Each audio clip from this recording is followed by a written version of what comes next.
I just wanted to announce one thing. Early this morning when I was discussing Skeptic Camp and its, what it is, its history, I mentioned Reed, and he is now here. So, yay, Reed!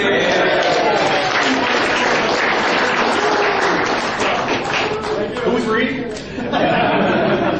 So, yes, when did you start this? Was it 3 years ago? Or? It was August of 2007 when we had our very first event in Denver. It was a crazy experiment that myself, Rich Ludwig, totally skeptic over there, and another person started, and that's where Brian and Baxter were invited to speak, and I was very suspicious because Brian and Baxter, as far as I knew, they were another one of those loopy paranormal groups. And about wearing nothing but black. Exactly. The Baxter's, Brian still looks exactly the same, which is common. Baxter, you have long, black, goth hair, and it's but yeah, I've been immensely pleased with Brian and Baxter's participation in all the Skeptic Camp events. This is the 7th one we've had in Colorado, and they've spoken at each one of them.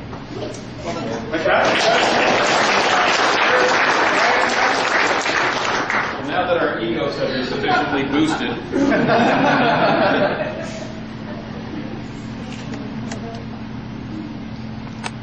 All right, first off, we are Brian and Baxter from Rocky Mountain Paranormal Research Society out of Denver. And I know the name is a little sketchy there for someone who would be showing up at Skeptic Camp. But we call ourselves paranormal claims investigators. What that means is we investigate people's claims that they make. We don't go out looking for ghosts. And there's a big difference, as you'll see in this investigation. This is a unique investigation. Now, if you can't hear us at any time, just tell Brian to use a mic. Yeah. Back at you. Do we really have to do this? This is sad. Yes, this is sad. Okay, we're going to talk to you about a situation that's going down here in the Springs as we speak. How many people are from Colorado Springs here today? Then we have a request for you once we finish this up. But there's a group here in town, PURE Paranormal, who are a science-orientated team. They said it, I didn't.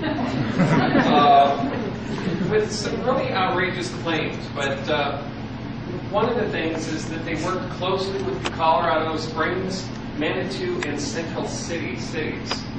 They went as far as to claim that they were the official teams for these cities. But a great quote here from the co-founder of the group. When asked, "Are you a skeptic?" she says, "Well, it's safe to say no." But in looking at these claims of them being official paranormal teams, none of these cities have actually heard of them. So it gets even deeper, though. Now we're looking at them claiming that they're teaching at CSU. That's what I say. Well, when you look at it a little closer, they say that they've been offered to teach classes at Colorado State University. Well, the following feed said, it's just an old school class, but it counts. So What that means is they've somehow got permission to get on the campus to do a little ghost tour. But that's them teaching at CSU. So they love to twist the facts there a little bit. But for those of you from Colorado Springs, we have the place that this is happening.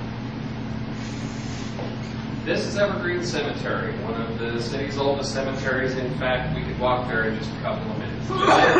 Does anybody have any family or friends buried at Evergreen? You? Okay. Okay. You're going to kind of be special for us. You're going to be our litmus paper for this. Well, basically the problem, Evergreen haunted tours Basically, what they're going to do is walk around and tell spooky stories and try to talk to the dead in your public cemetery. Is this ethical? Maybe not so much. And they're out and out saying the cemetery is haunted. It is. It's a fact. So you got to come on this tour if you're interested in ghosts. But let's take a look at some of their claims. Hopefully we can see these. And we can do the digital light. Kelly, we're good in the dark. Computer in the dark. That's true. Okay, the first one I'm going to show you here is them using a. How many people have heard of the Frank's box, or the telephone to the dead, or the spirit box, or? Okay, for those of you that haven't, I'm just going to do it really easily.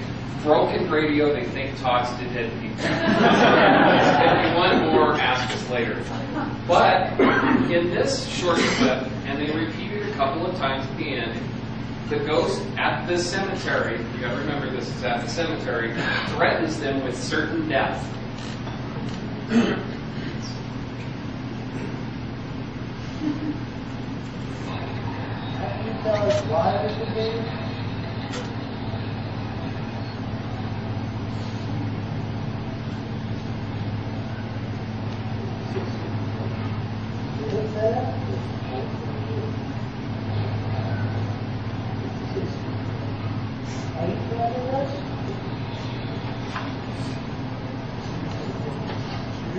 I heard that one. I heard that.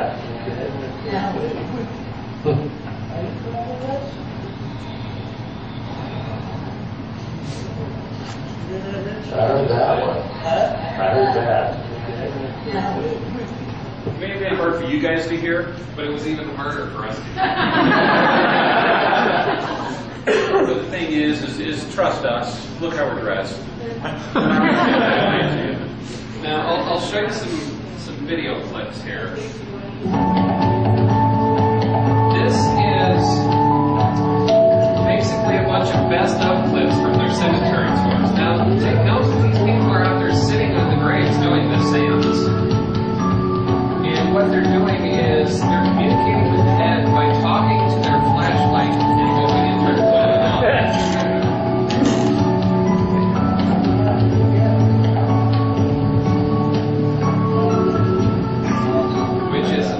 technique that we have very easily dismissed. I'm going to skip forward here because we're going to look closer at one of the claims here. Black shadow. Okay, we're back at the cemetery. You can see the black shadow. There's the black shadow. Inside the main chapel, there is the area where they would hold the funeral, but then there's a little elevator that allowed them to bring a casket up from the lower area where they had a storage area for bodies. Well, what you're going to see is the area right behind this elevator. A little shadow moves around on the wall. But we'll explain why as soon as it's in place once here.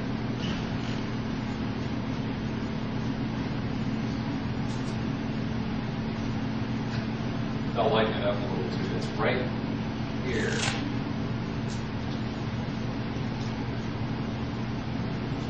There he was. Wow. Yeah. You're glad he came back after lunch, aren't you? Now, the reason I bring that up is this shows you how well they look at their claims. The only source of light in this building is the camera that we're looking from. It's an infrared camera. The team is situated over on this side by a window. They are spending their entire time looking out this window to see what caused this. Let me start this again. The only source of light is coming from the camera. So whoever was standing by the camera, they never took into consideration. This is one of their key pieces of evidence that the cemetery is haunted.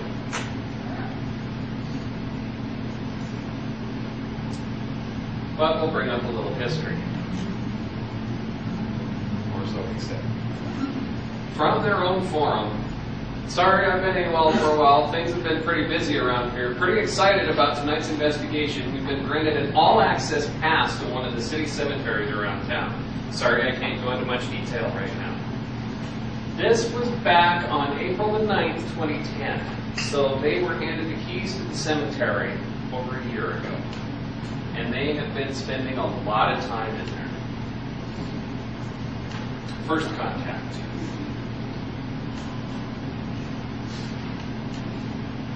Now we received an email from a woman who was very concerned about this, and she had actually contacted the Benevolent Society, who basically runs the cemetery.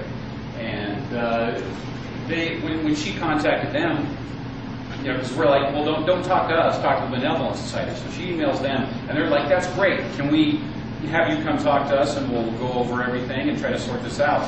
She kind of panicked a little bit. And she said, no, I think I'm going to have Rocky Mountain Paranormal do it for me, stand in for me. So we went ahead and we sent them an email about what we saw was wrong with them doing these haunted tours.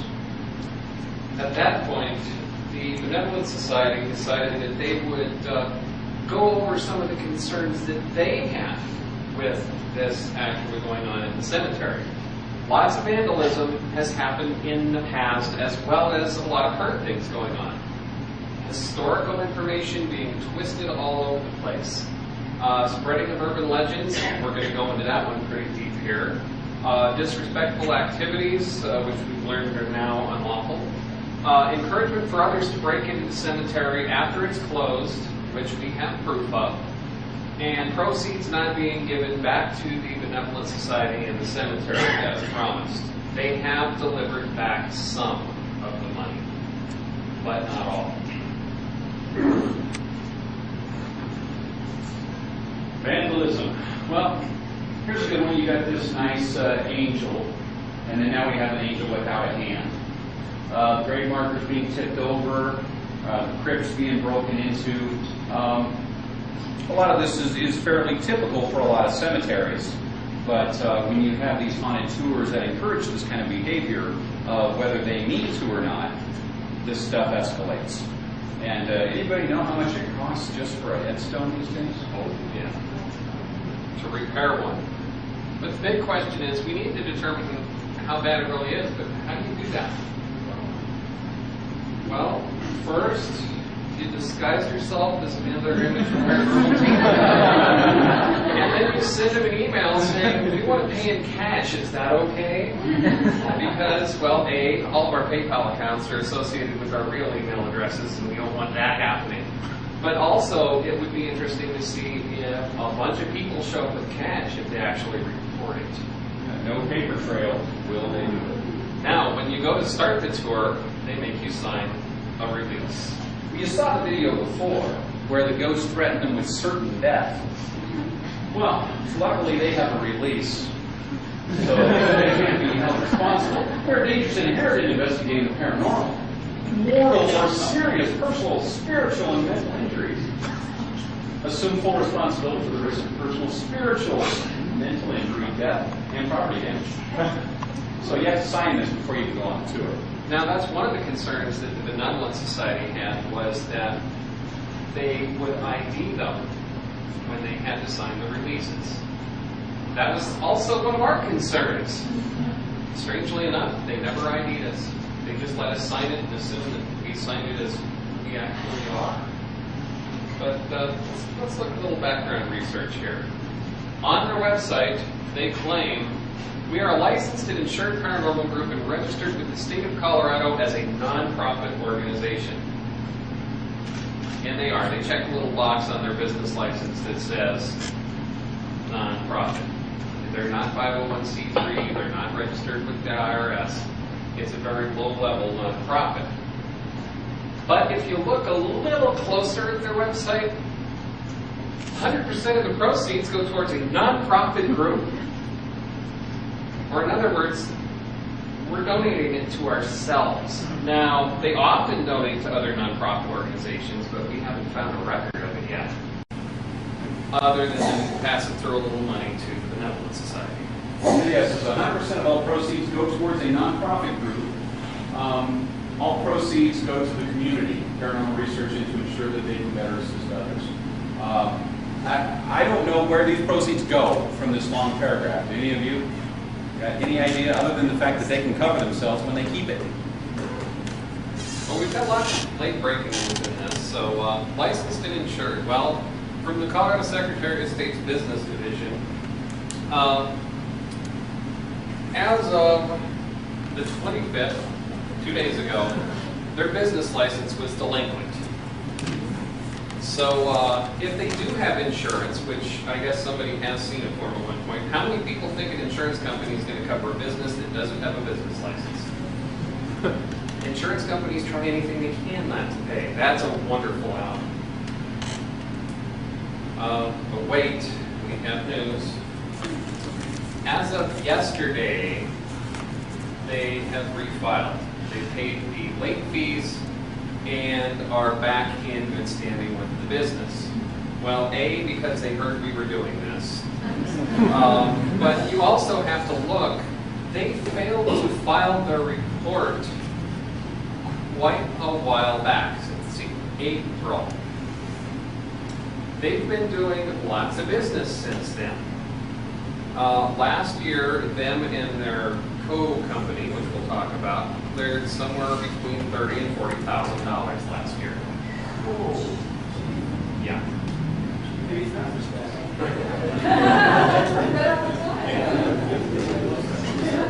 So we do have the group, and that's the primary group. Yeah. Originally, there was another group called RIP that this group split off from. Now, there's another group that is going to split off from these guys. They're all using the same business model, and that is Colorado PURE. Doesn't that sound like they've really got their crap together? So yeah, creators of the Ghost Lags. And they make all kinds of absolute garbage. Go on to eBay, look for Colorado PURE. They have some wonderful items for sale. When they say prototype devices, that means none of this crap works. Which is a good segue here, but they do use science, just ask them. State-of-the-art equipment to gather the evidence, and the equipment that they have, I'm telling you, is some of the best you can buy. They have such items as the ghost meter, the K2 meter, the spirit box, that's what threatened them. The Maglite flashlight, because those talk to dead people. See what this is right here? We call that a shack hack because that was a radio you could buy, a Radio Shack. It was just a FM radio. So what they do is they throw it on the ground, stomp on it, break it. Now it's a ghost box. What it does is they clip a little transistor in there so it doesn't lock on any station. It just goes back and forth across all the stations. So you get a bunch of noise with an occasional word from radio stations, I suppose. Now it's crazy talk, it's ghosts. And that's one of their scientific devices. Now, We all know how scientific a Maglite is. yes it is. Well, the tour begins. So first, their fearless leader has to make sure that she once again reassures everybody that this money isn't going to them. I just thought that you guys are here. Thanks a lot for coming down, supporting us. All the money that you guys have donated and brought in, PURE Paranormal is not making anything off of it. All of it goes towards the Cemetery and Benevolent Society and the Restoration Society. So just to let you guys know that. And you'll notice that they were actually using like the little dolly to move the caskets around and move their equipment. They were very nice in using whatever they could find. The next clip here, how many people know what an electromagnetic field is? You're doing better than their tech guy. First he says it's an EVP meter, which you don't have a clue. But I'm going to let him blather on for about 20 seconds here and explain how a natural EMF meter works. And since you know a lot, this will be really good.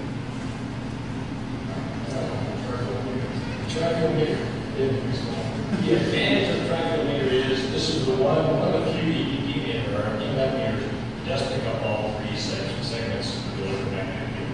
It's a magnetic, radio, and electric. And the nice thing about these is it sums all three of them together.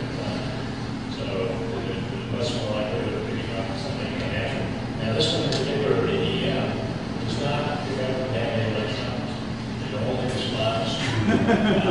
Also,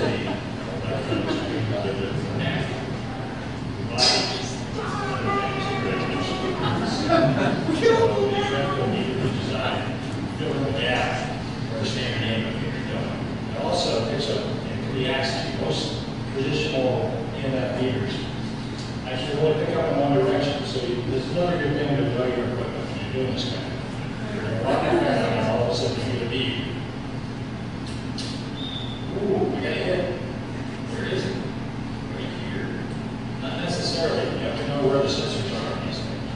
These in particular, it's on top of the pot. So really, when you do this, it's not over there, it's down there or over there. So at the east here, it should be out the front. Which is directly in front. Now the tractiometer, that's a single axis. Nice thing about the tractiometer is it picks up forward. So it up and down. So Which has 3 axes. Problem with that, though, again, you do get a hit. Direction you come from, you don't know. So, but it does have that, it's just pick up from a wider field. And you got all these things going on, just get close to it so you can find out.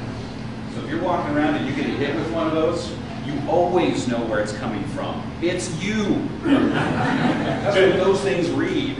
It'll read that you're carrying it around when you shouldn't be. Now, another note here is something that really kind of twisted the Benevolent Society was the fact that on both sides of this chapel, they had lots of candles burning. This thing's over 100 years old. They don't allow open flames in there. So, once again, something very bad. But you've seen their tech guy talk. What happens if you ask somebody that's not their tech guy about their equipment? Well, first she begs for him to come back, which happens, but you'll see. What's up with the K2 here? Got little switches there. What do the switches do? Well, you can either have it just powered, if that's the, you can either have it on without sound, or you can have it with sound. So you have them both up and, Oh, so okay. yeah, we get sound and lights. Gotcha. I don't know what they Apparently. And shake them though. Do you want to do it this way? No, you're fine. What does it do? It's the EMF detector that we explained earlier, the electromagnetic field. So it's like that? It's like that, except for this one goes up to, I believe, 5,000, but this one goes up to 20,000. Okay. Is this more sensitive to 5,000 than that one? Actually, we've had it respond differently with this one versus that one as well. So, You just never know. yeah, well, I mean, so this one just picks up on different variations, but this one, it answers yes or no questions much better than this one. This one, it lets us know that it's here, but that one, we've actually had it like beep once for yes and twice for no. This measures milligauss? Yes. What's milligauss? It's the electromagnetic field. It's how high the, Rich would be better at this than me. I do understand it. So it's the milligauss meter. It is the EMF. It's how high the electromagnetic field coming in actually is. I remember in physics, the anti-gravity generators, I thought the Gauss was like how dense the electrons were. And it may be, Rich would be much better. Rich would be much better than me as far as the Gauss and all that. If you want specifics, they got I have on the team to turn to. So we all have our different strengths, and that happens to be this. By the way, with the team, For measuring EMFs. You cannot measure it in milligauss or teslas. Most Gotcha. So its strength is basically a unit of measure for it. It's like inches, feet, whatever. It just measures, yeah, basically. The intensity of the field? Okay. And then if it's milli, it's pretty small then. Yeah. So, because if it was Gauss, it'd be really. So you look for very manual surfaces. Okay. Cool. so we'll take about 3 feet of EMF and get out of here. Okay. The tour begins. You'll notice he found the electrical box with the EMF.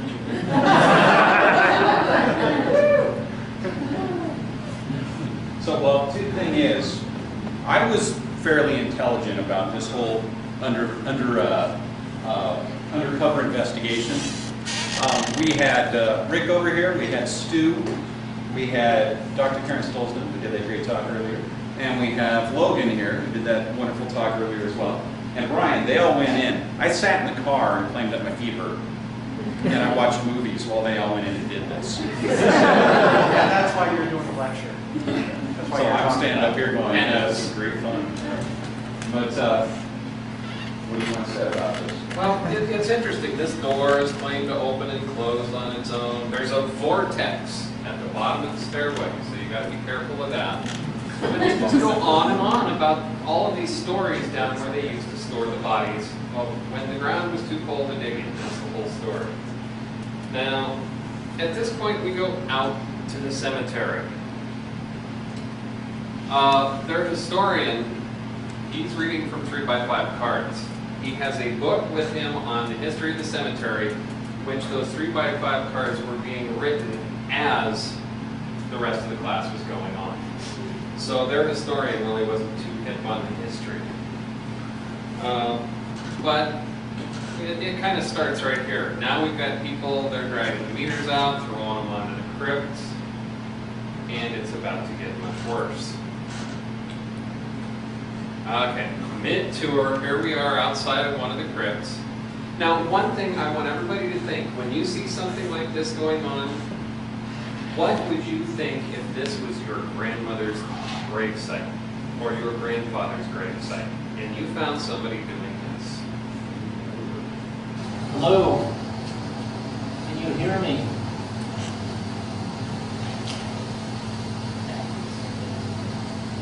Why does it smell in there?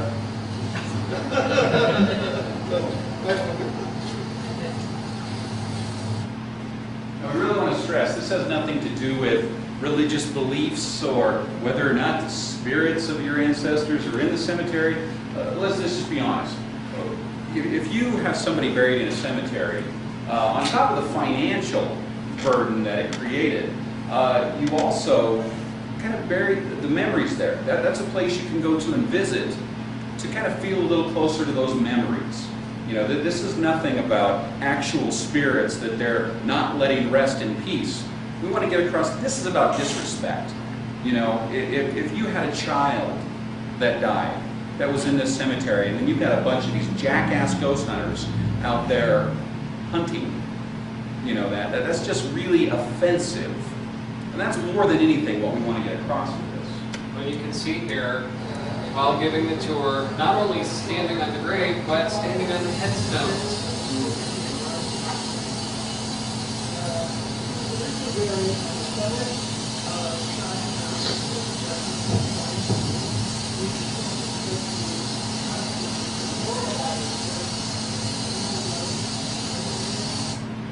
Or we'll take it a step further, just like he said. Let's say you have a child there.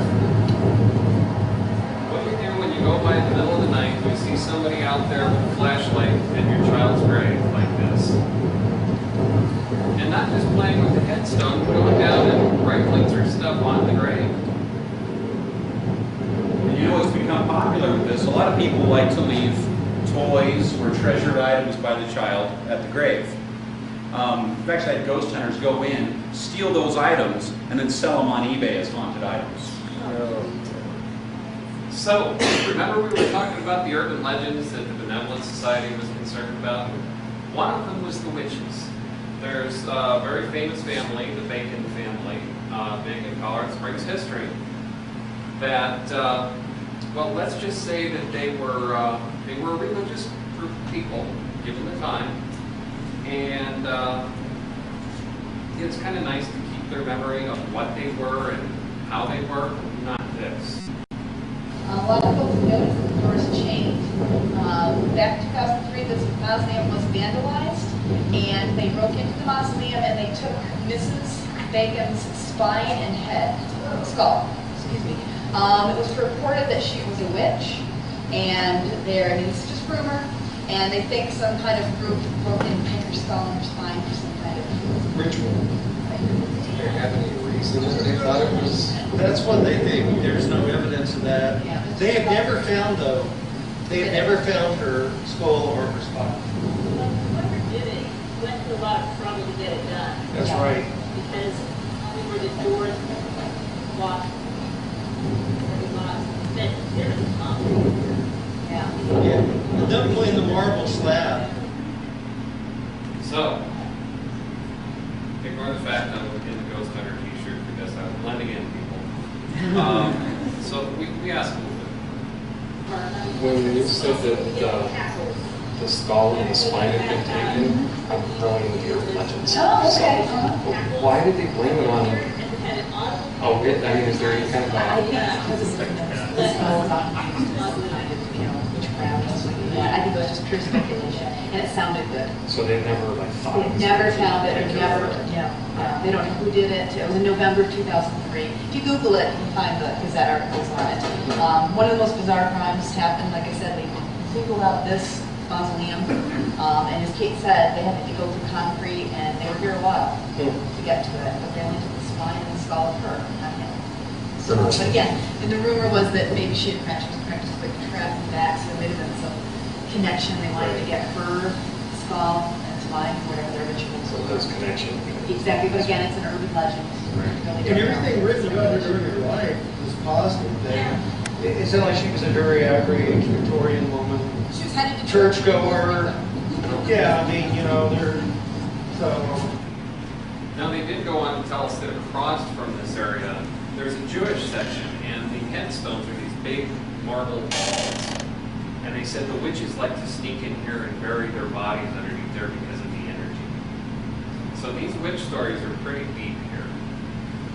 The problem is with the Bacon story, is there was a Mary Bacon that was accused of being a witch back in the Salem witch trials.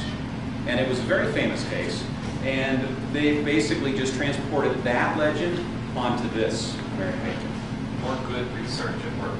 Very good research. Let's look at some more fun research going on here. This is the bacon crack. Right there. That scared the crap out.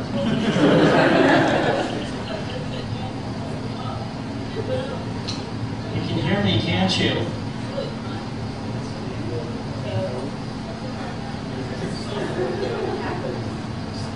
I know you can hear me.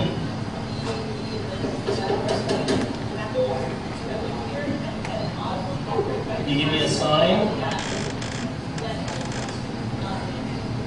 Do you want us to leave? Do you not like me here?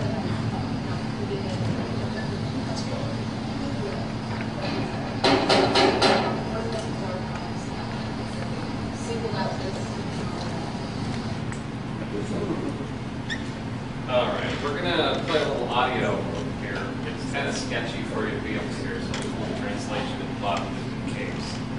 But we asked them, so where's the bathroom? This is important. We got.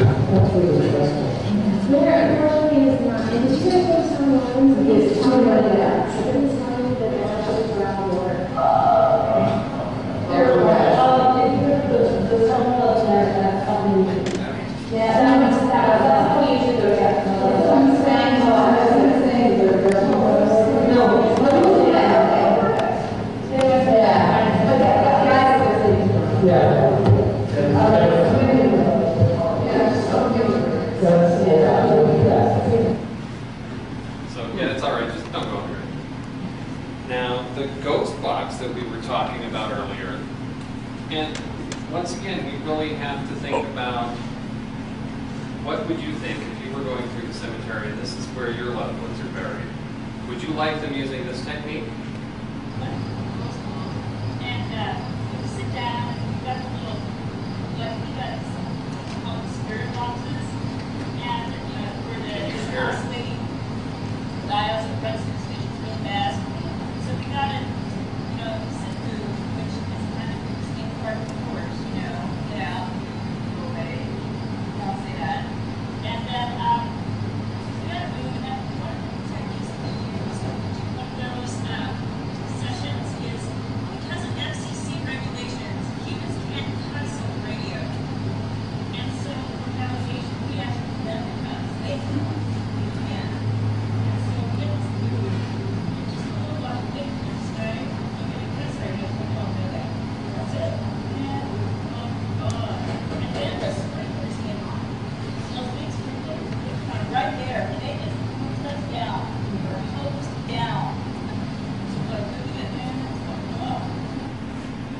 you kind of get the gist of that? Because of SCC regulations, human beings can't cuss on the air. I guess dogs can. But they confirm it by saying, if you're there, cuss. How many of you know about audio pareidolia? Okay, so need I say more?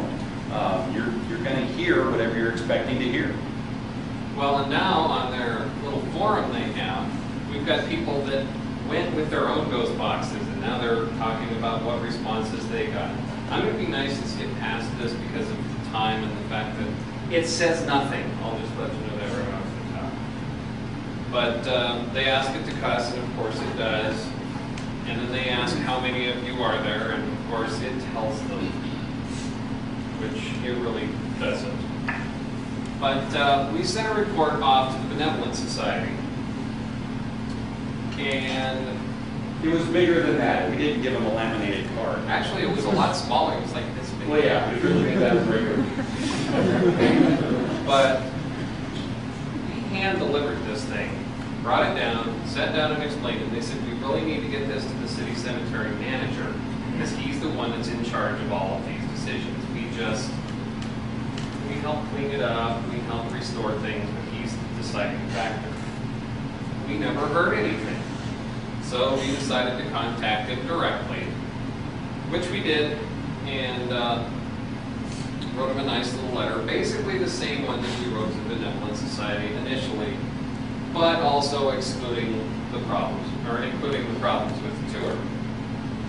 And we gave him 2 weeks to let us know what the decision was, mostly because we were in a hurry to talk about this and skeptical at the time was getting short.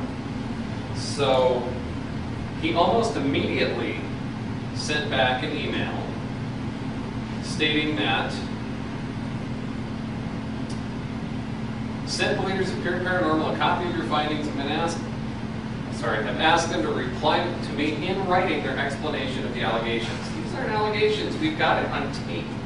They have been banned for after hours until I am satisfied that they are a reputable group and I don't follow their website. Well, the interesting thing about this is Pure panicked and started running to everybody they've ever done an investigation for, asking for reference letters. And I know they got one. So after the 2-week period that we kind of gave them, he wrote back saying he can't control what's on their website, but they've been banned until further notice. If they show up after hours, they'll be cited for trespassing. So we made sure to send off a really nice letter to the mayor saying what a great guy the city cemetery manager was for banning them and that they needed to be aware of this. This was also emailed off to, a version of this, off to all of the city council members. 3 of the city council members and the mayor both responded with a thank you. So at least they know about it. But are they really banned is the question. On their website now, yeah, they've gotten clever. Since they know that we're on their trail and we're watching every move they make, they've decided to make everything they do secret until you've signed up and paid. Then they'll reveal where they're going to be next. So anybody here in Colorado Springs that would like to do a little extra sting on them, you know exactly how to do it now. Now, we were talking about their tech guy. He's the one that was being begged for when asked about what milligauss was, what EMF is. Well, very recently, the group has yet split one more time. So what we have now is Colorado Paratech has become its own nasty little entity. But if you read their statements, it's the same thing. Non-profit organization. The only difference is they use state-of-the-art equipment and proven scientific methods. Now, the big question is, does it really matter? You'll listen to this. This is a video posted on YouTube, and the first thing you're going to hear is the date this was recorded. Cemetery, August 14th, 2011. August 14th.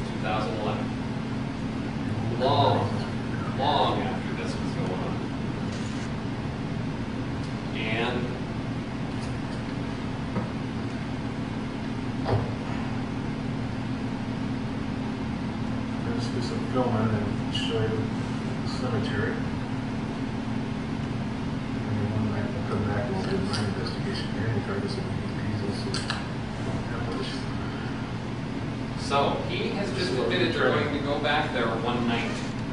Guess what's closed at dusk? So we have absolute proof here that because people are pushing these stories that the cemetery is haunted, they're actually posting that they're going to go break into the cemetery after hours to do their investigations. And this is long after they knew what was going on with us. The new stuff. Now, I don't know how many of you heard about the news story yesterday. There was a gentleman in Clifton, Colorado, that was fired from his job because he was doing a bit of air guitar to try to win concert tickets from a radio station. And he was filmed gyrating and everything over this this grave. Now, the grave was not even used yet. I mean, there was nobody in it. Just a liner. It was just a liner at this point. He was fired, and he is now facing charges of desecration of venerated objects. So there wasn't even anybody in the grave. How much worse is what he did than what PURE does on a practically weekly basis? But is it illegal? Well, we'll let you interpret your own way here that desecration is, and it means defacing, changing, polluting, or otherwise physically mistreating in a way that the defendant knows will outrage the sensibilities of persons likely to observe or discover his actions or his result. So let's ask you, how do you feel? How do you feel about this?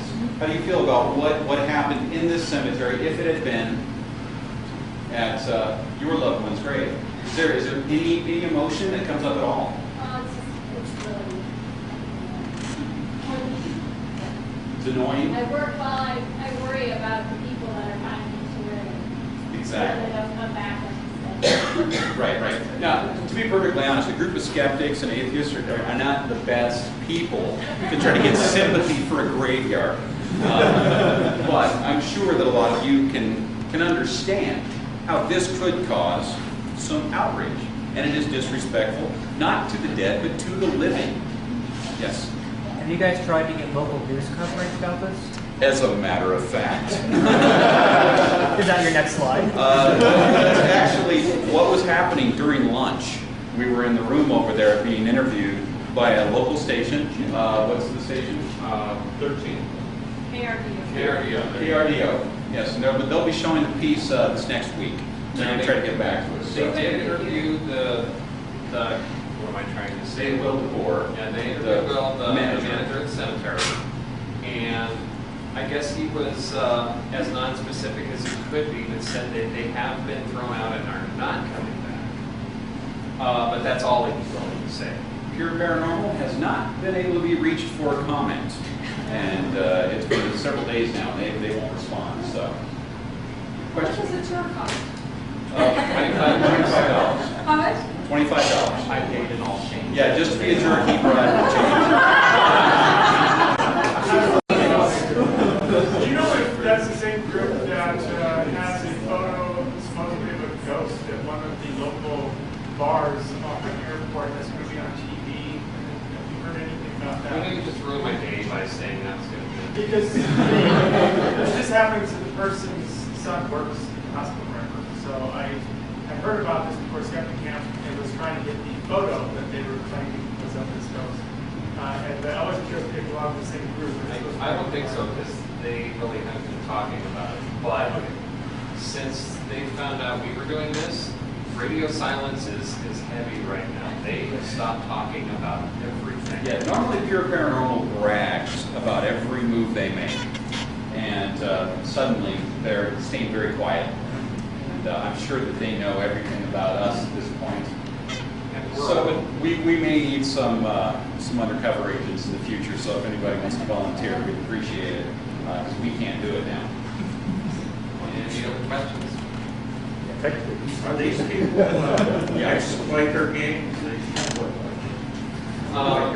Unfortunately, no. It would be easy to get them dealt with something else, but this is the typical group of people that watch TV, saw ghost hunters, thought it would be a really neat thing to do, And it's interesting because the profile that we usually get from these kind of people, they all look like they're at a biker game. It's amazing how often that happens. But yeah, in fact, I don't know, a few of you might have seen our last presentation, which was investigating the investigators, and where we actually infiltrated a group in a completely different way. And we kind of called it kind of gorillas in the mist. But the leader of the group really looked like a gorilla, except with a lot of tattoos. Yeah, it was a Harley t-shirt. So yeah, I asked him at one point, have you ever been to prison? And I was going to make a comparison for him. So I asked him, have you ever been to prison? And he's like, yep. And I was like, Do you have a follow-up at all as far as that previous talk? we're kind of constantly following up. He is just, I don't know if Dr. Levy is still in here or not. Looks like he snuck out. Okay. Yeah, everybody is fine. Nobody's killed themselves or anything like that. But for those of you that don't know, basically what we did is we set up this scenario with Rich Orman back here. We used his house as the haunted house because we were pretty sure it wasn't haunted. So that was the haunted house. And Karen got to be his fiance. That was the movie. I don't know if I should say got to be because it wasn't like a prize.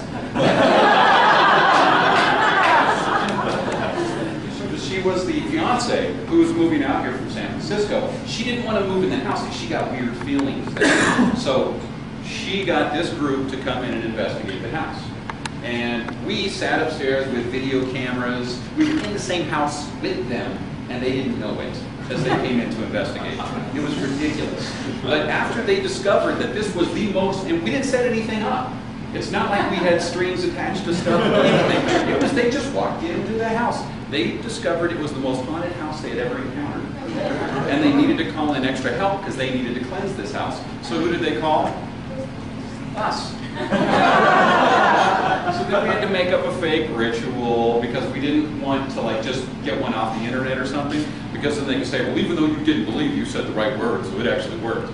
We didn't want to take that risk. So we made up a ritual that involved putting out Fruit Loops and stuff. I mean, I used a Gaelic lesson on how to ask somebody how old they were. And, it was absolutely ridiculous. I used a little bit of hypnosis. Rich's dogs went around eating up the Fruit Loops. We cleansed the house. It was successful because all of his little meters read 0. When before they were off the charts reading 666 and everything.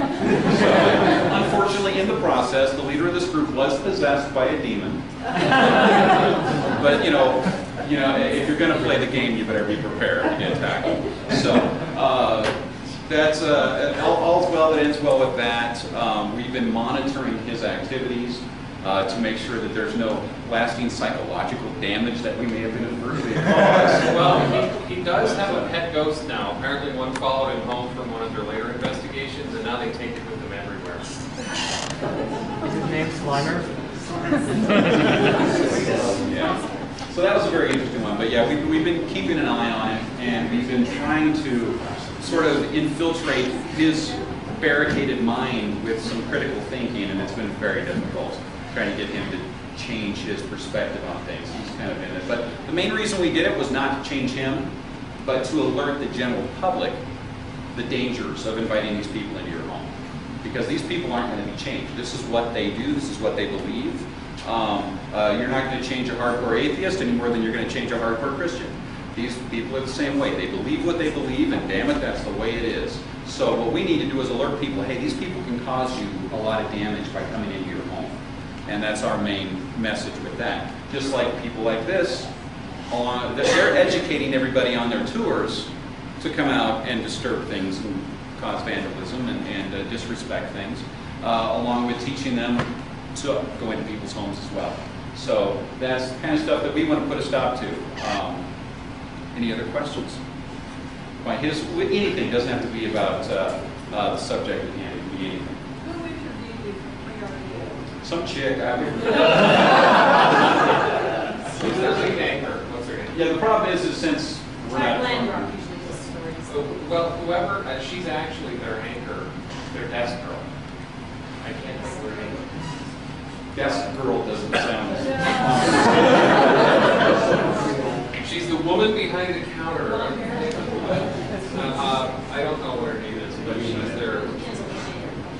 She was very good. Yeah, she's really good. Yeah, she was very good. I can tell you that much. Yes. When you went on the tour, was the camera hidden or? Oh no, that's the nice thing about this is we're another paranormal team, and we're there to collect evidence like everybody else. And we did. So rather than wander around trying to hide a camera or something like we normally would do, we're taking pictures of them, walking around with video cameras.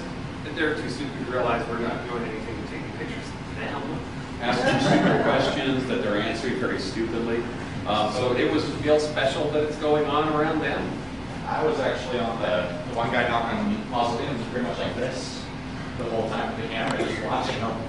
Yeah, it was absolutely absurd how. Well, the problem is the group that we did the sting on before when we did the investigating the investigators thing, and Pure Paranormal, they have really one goal: to be on TV, and they love any kind of attention you'll give them.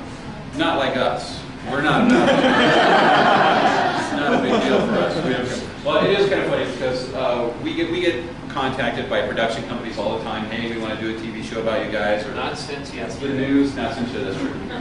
But we don't go out seeking it. We don't try to make our own TV series. If you go on YouTube, you'll see all these groups have their own TV series on YouTube, and they're really desperate. They're contacting production companies all the time. We don't really care. We've turned down more production companies than we care to even mention, but we just enjoy making a big joke out of the whole thing. You know, in a sense, except for these kind of things, then we get pretty offended. Yes? I'm very curious as to why they chose you guys to come in for the expert help, because, I mean...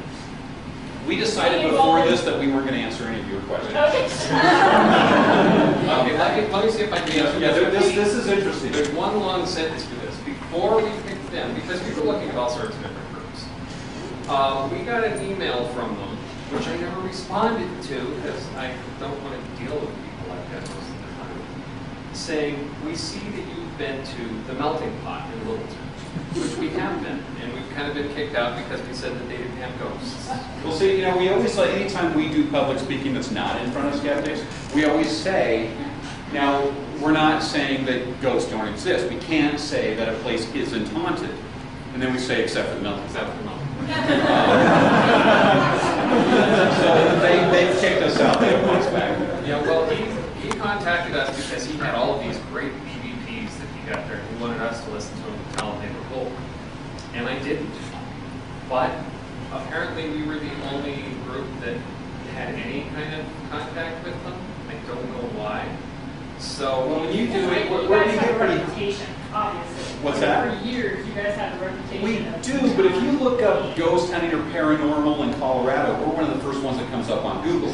Now, to give you an idea of how well this guy uses Google, I told him that the demon that was in this house was Pazuzu.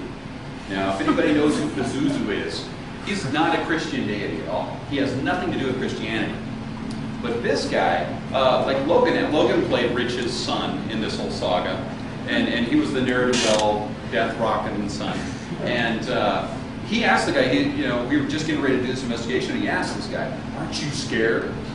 "No way, bro. I got the light of God around me, bro." And so we know exactly what his bent is right there. And so when we told him Pazuzu, he had no idea who it was. And he went to Google, typed in Pazuzu, went down until he saw the word Lucifer in the same sentence.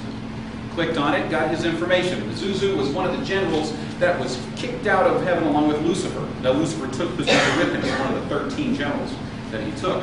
Now, in mythology, none of that's true. It's a Mesopotamian god. He's got a pestilence and the Lord of the Flies, you could say. So the funny thing is, we looked at this website. It was the Marvel Universe. Howard the Duck number 3. Howard the Duck number 3 is where this information came from. He doesn't read anything but what he wants to. He focuses on certain senses and doesn't apply anything else around it. So we're this very reputable group, he doesn't realize that we're a very reputable group who's out to kick his ass. So he gives us a call and says, please, you guys are so good, and we know that you specialize in cleansings. No, but okay, I mean, we're your guys. Yes. If they did any research skills, they would immediately realize that Karen and I are directly related to you. Logan brings up a good point. What we did is we had rules. How many of you know what Project Alpha was? Okay, quite a few. It was kind of a skeptical scam, I guess you could say, where Banachek and another gentleman by the name of Mike Edwards and Jane Franny fooled a bunch of scientists into believing that they had real psychic powers and they could bend metal, all that kind of stuff. Well, they had certain rules that we applied. And that's if anybody in this came up and said, is this a fraud? We were to say yes. We gave real names. We didn't fake anything like that. So they could have looked up Karen. They could have looked up Logan. They could have looked up Rich. And when you look up Rich, one of the first things that comes up is a picture of all of us together at an IIG meeting. You know, he could have had us pegged like that. Did no research whatsoever. So we just sailed on through, and no problem. We stung him like crazy, and it should have been a wake-up call. People do a little bit of investigation, you might not get stung. Hasn't changed anything for these people so far. Makes it easy for us, though. Yeah. Anything else before we get out of your way? Yes? Yeah, so we talk about being disrespectful to go to cemetery and not taking those descriptions people around. When does it become disrespectful to mock or to investigate? Does it ever become? Listen, Baldy, we try not to. We do our best to not. No. Your hair. Look at the picture there. Yeah, really. Yeah, it's dealing people like you that gave me this. Now the thing is that's a really good question. He asked, when do we cross the line into being disrespectful? All the time. And Dr. Levy actually gave us a really good way to gauge that. Because we came to him and we said, oh, we did something so unethical. And he said, yeah, but was it funny? Does the funny outweigh the unethical part? So if we stick to that, we seem like we're doing okay. So, but we rely on you people to keep us in check. So we got to thank you for that. That's why we come up here and stand in front of you to help keep us on the straight and narrow. Because to be honest, without the help of Rich and Karen, we probably wouldn't have gone to talk to Dr. Levy about the possibility that we could be psychologically hurting this guy by convincing him he just got possessed by a demon. We thought he was a drama queen and we weren't gonna, you know, but because we've got good skeptics that we like to keep around us, that helps us keep from going too far. And so you guys really appreciate your skeptical friends because they're liable to save you from doing something really stupid.